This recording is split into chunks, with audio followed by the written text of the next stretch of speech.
Okay, so as promised, for the next part of this playlist, I think. So, dito na natin gagawin yung pinaka um, selection. Ano? For example, dito sa ating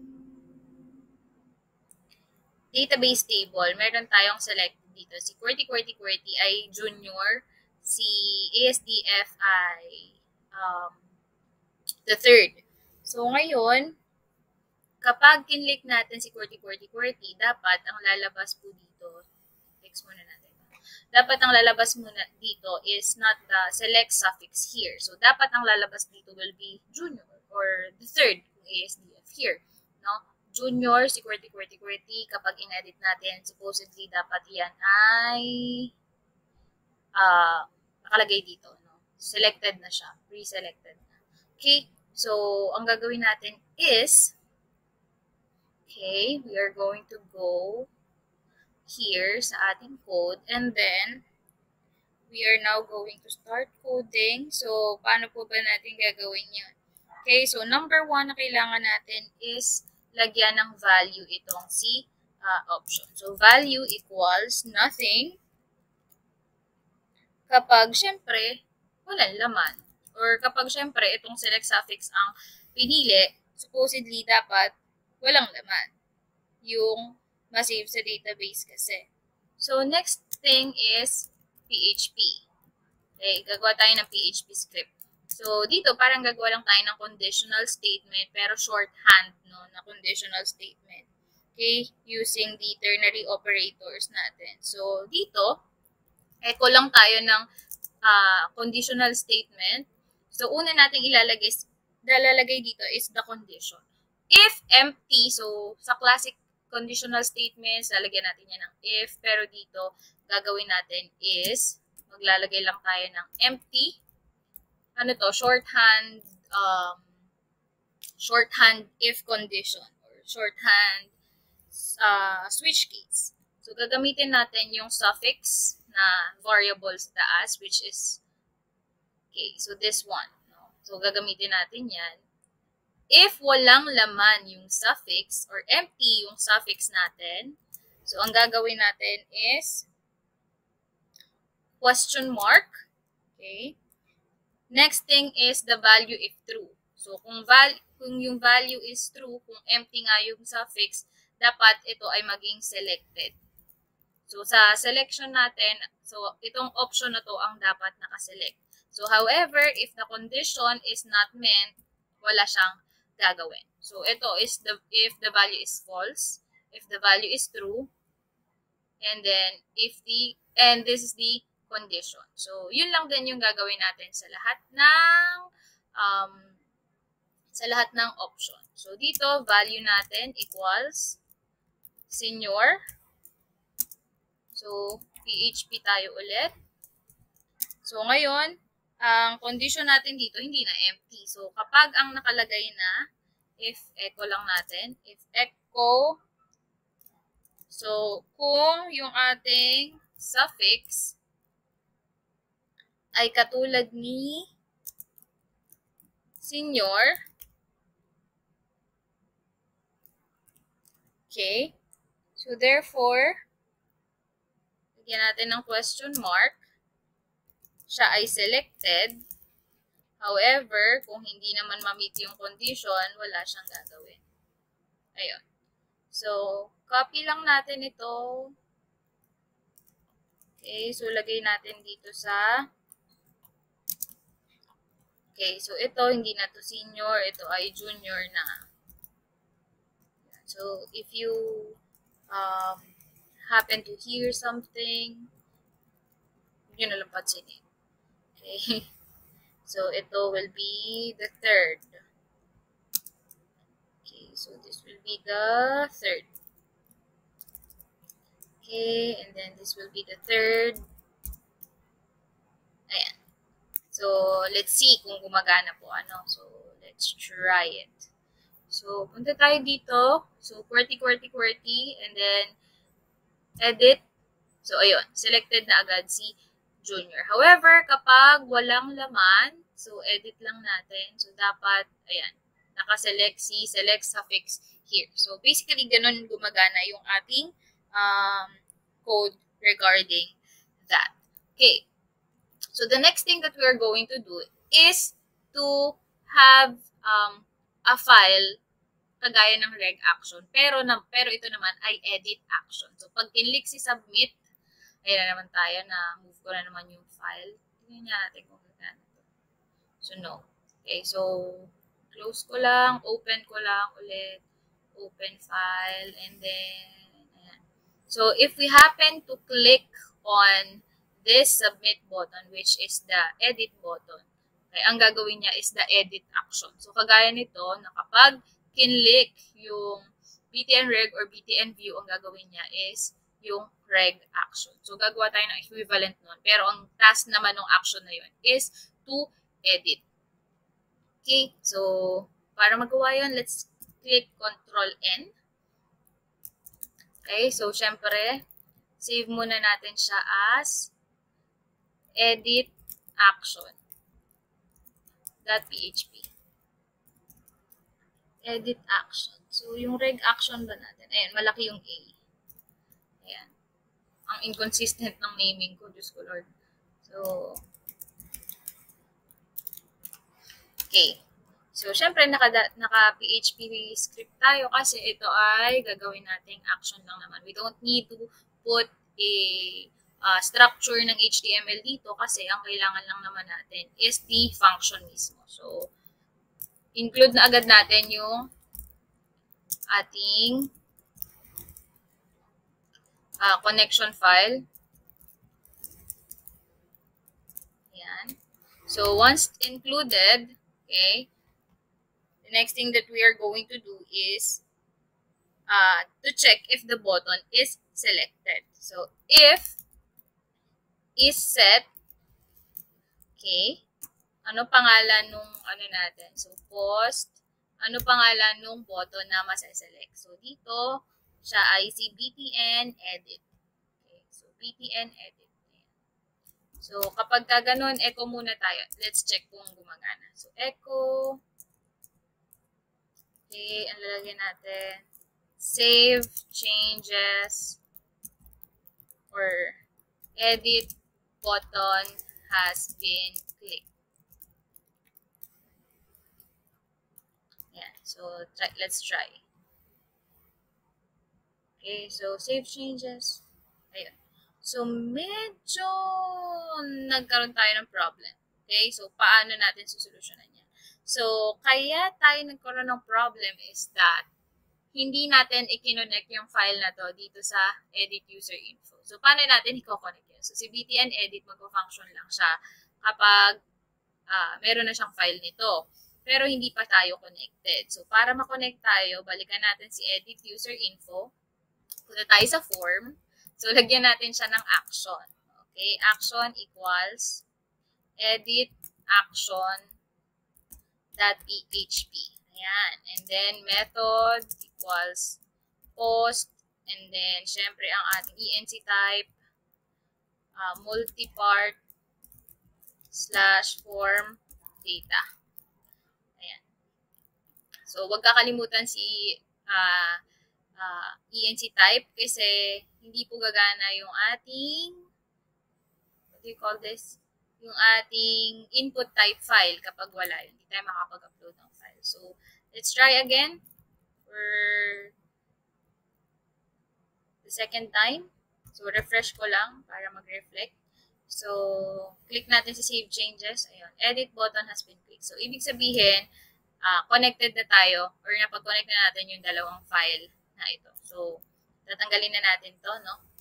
So, ngayon, once na na-click na natin, we are now going to create a variable, no, na kukuhanin ang laman ng bawat text field dito sa edit info. So, ayan, si full name. So, lagay lang natin si name equals post, syempre si txt_name.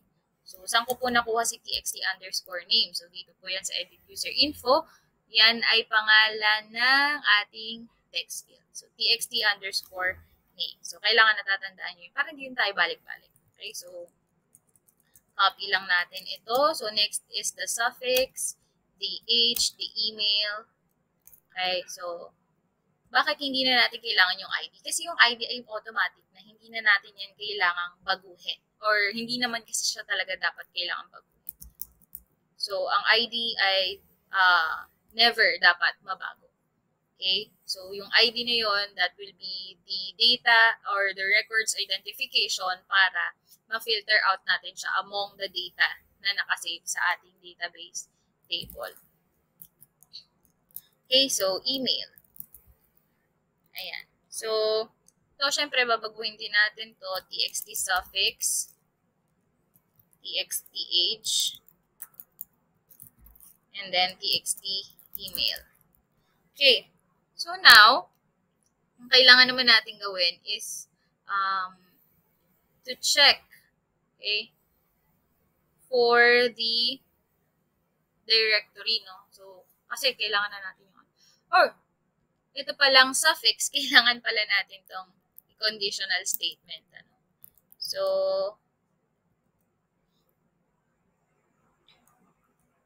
rekta na tayo, no? So, sige. Tanggalin pala natin to kasi yung suffix ay hindi naman siya ganyan dapat. So, if gawa lang tayo ng conditional statement, if yung ating suffix, okay, if yung ating suffix, or no, if yung ating post, right, txt suffix,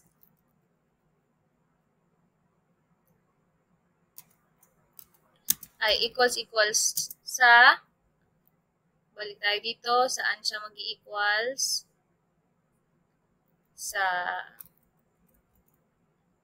I think, sa select suffix here.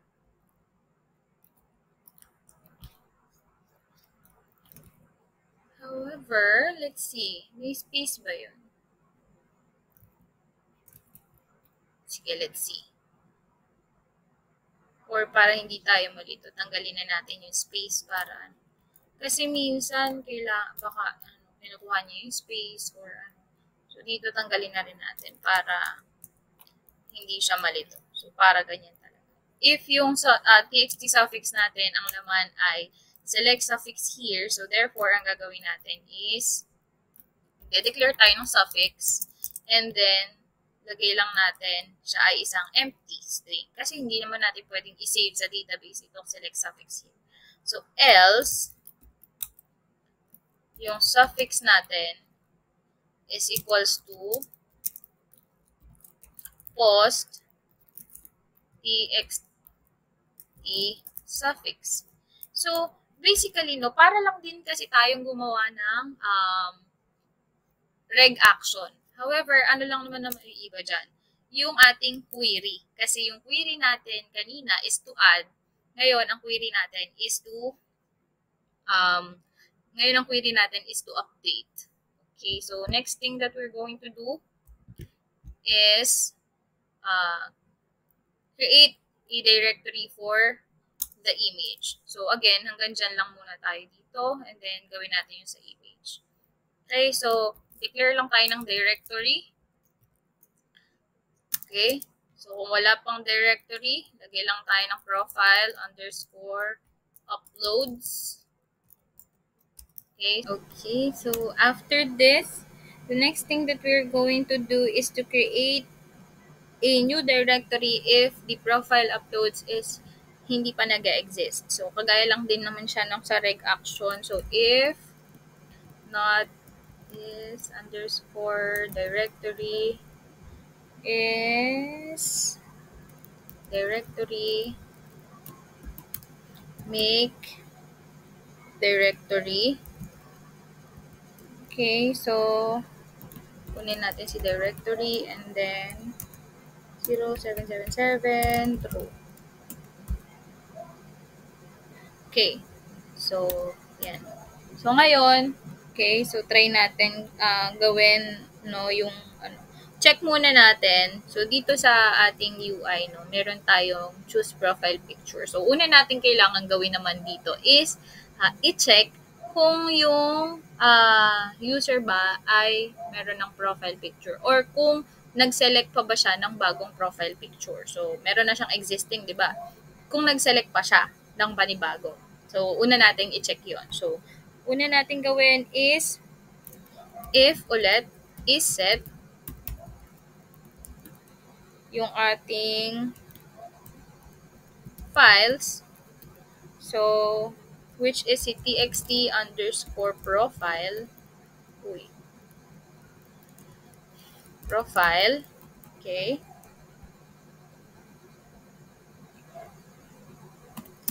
And,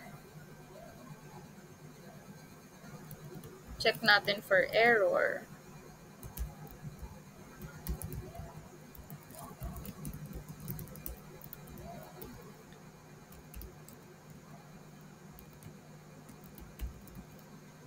Error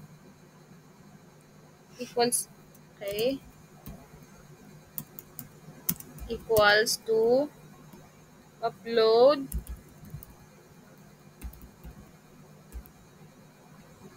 okay.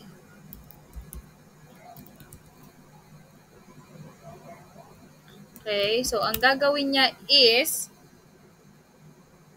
kukunin niya yung original file name. Okay, so original file name. Okay? Equals natin yan sa txt profile. Ano? Hindi. Files. txt underscore profile. Okay, kukunin natin yung kanyang name. Next is si file path, no? So, original underscore file path equals files txt underscore profile. So, lalagay lang natin dito is tmp underscore name. Siyempre, dapat enclosed with single quotes. So, ito, basically, itong line of code na to is kinukuha lang yung file name. Okay, for example, you have 123.jpg. So, ang kinukuha niya dito is yung 123. And then, the temp name or your TMP name. So, basically, kung ikaw ay nakasave sa C, SAMP, htdocs, project, ayan. Ito yung kinukuha niya doon sa second line. Okay? So, yun. And then, the next one that we're going to have is its file extension. So, original underscore file extension. Equals natin siya extension. str to lower. Yan. So, kukunin lang natin yung path info. So, C, original file name. Kukunin natin yung kanyang path info underscore extension. Ayan. So, after that, syempre, pangalanan natin siya ng bago. So, ito basically is to get the information of the uploaded image. So, yung kanyang name, location, and yung kanyang file extension. Yan. So, yan yung kinukuha niya. So, comment lang naman yan. Huwag kayo mag-alala. Okay. So, next po is we are going to change the information of the uploaded image. Okay? So, ano i-change nating information? Yung kanyang name and location. So, yung kanyang file extension will stay the same. Okay? So, baka ma-mislead kayo.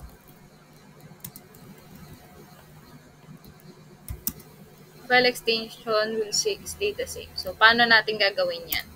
So, gagawin natin is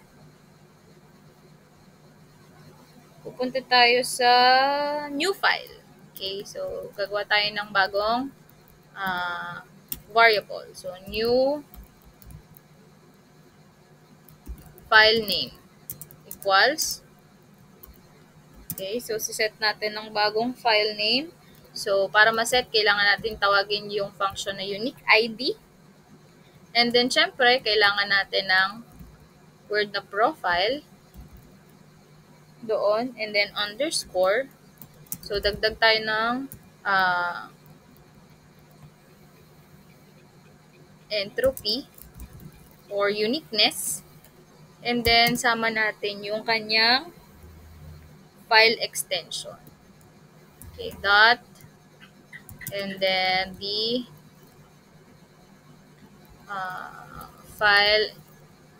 original file extension. Ayan. Okay. So, next po is yung kanyang bagong file path, new file path equals. Siyempre, papasok na natin siya sa directory natin. Okay. And then, kasama ang bagong new file name. Ayan, ang bagong file name niya. So, next po is specify only the allowed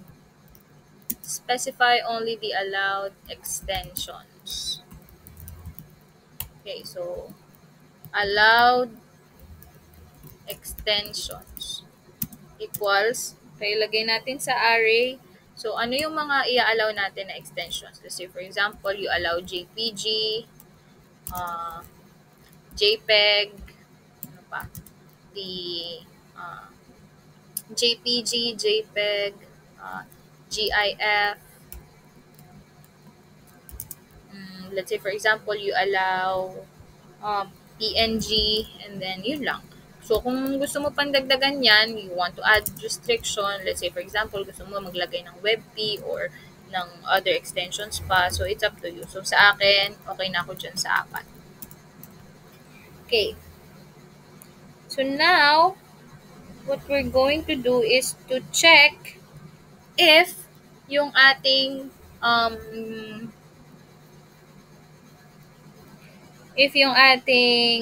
file na in-upload ay allowed, no? So, if lang tayo dyan, in array, okay, kung yung ating original file extension, okay, ay belong sa ating allowed extensions, so therefore, what we're going to do is we are going to move the file. So, if move uploaded file, saan? So, ang file name natin, okay, so, move uploaded file from original file path, I think. From the original file path to the new file path. So, ang destination yan is new file path. Okay?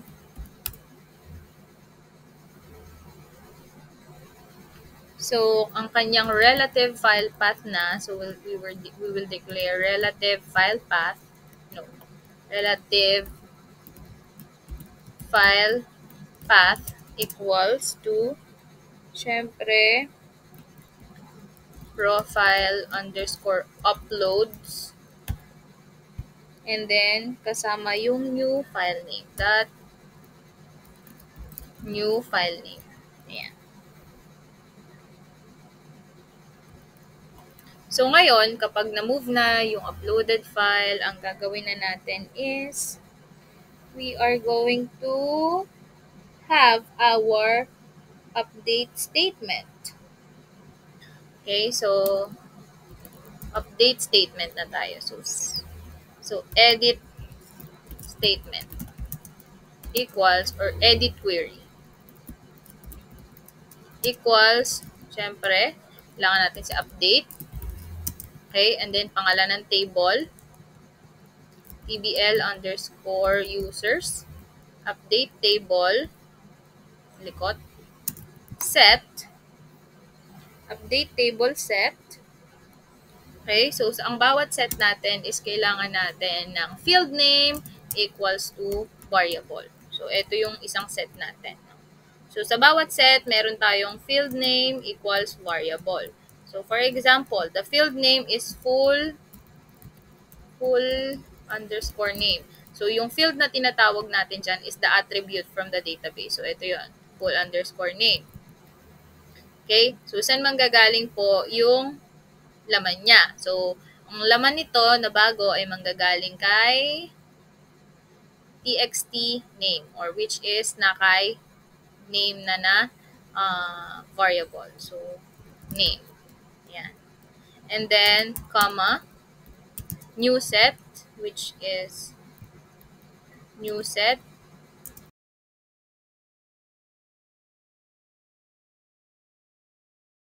Okay. So, for our new set, okay, so suffix, equals natin siya sa variable na suffix. New set. Okay, so the next set will be the age. And then age, new set. So email, and then the last set will be profile equals relative file path.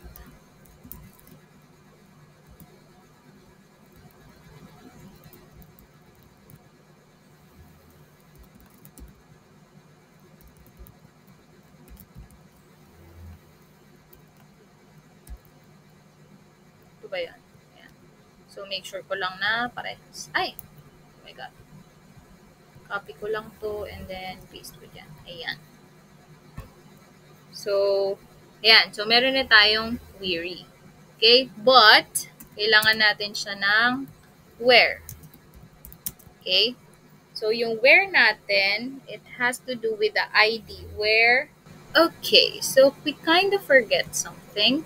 So, now we are going to have ID here. So, ID equals post. So, manggagaling to kay txt underscore ID. So, saan galing si txt underscore ID? Dito po siya sa, ayan. Ayan. So, dito siya kay txt underscore ID. Okay.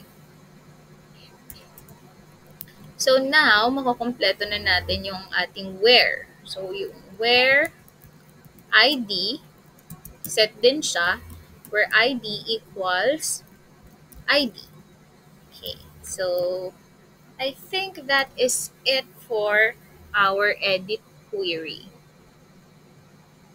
Okay.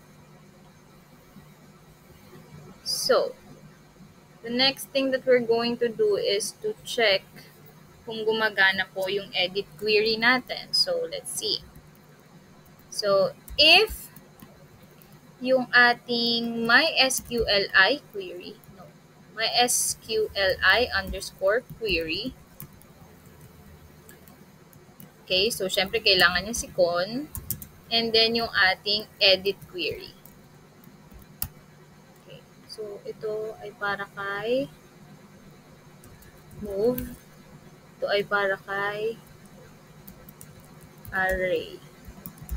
Kasi baka malito tayo sa mga oops. So this one will be for check if file is uploaded. And this one will be for btn edit click. Ayan. Okay, so yan po yung mga gagawan natin ng conditions later. So, if, ito is query. Ayan. If yung MySQLi query natin ay gagana gamit si con at si edit query, so mag-e-echo lang tayo ng script. Okay, so script which is alert na magsasabing changes has been saved. Okay, and then semicolon, and syempre ibabalik natin siya sa ating location, which is yung ating account list, no? So saan siya pupunta? So account list.php.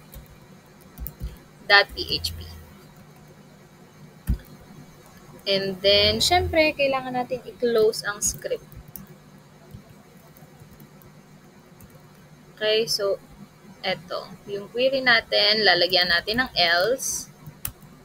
Okay, so copy lang natin tong line 44. And then ilagay natin sa line 46.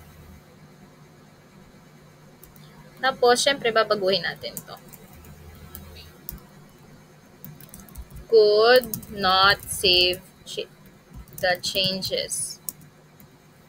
Please try again. Misleading, try again. So, yan. So, tignan muna natin kung gumagana ba tong edit action natin na to. So, connected naman na to. So, dito, basahin ko lang. If yung ating profile is nakapag-upload, yun gagawin niya. So, however, so ito, check if file is uploaded. However, else, lagyan lang natin siya ng echo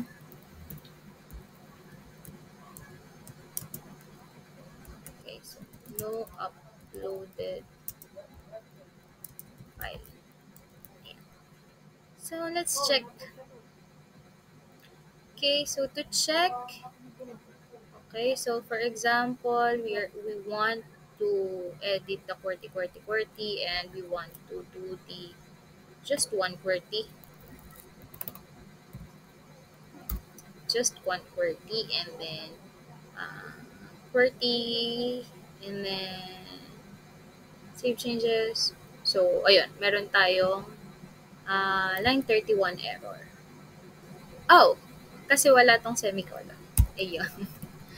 So, sa line 28. So, try ulit natin.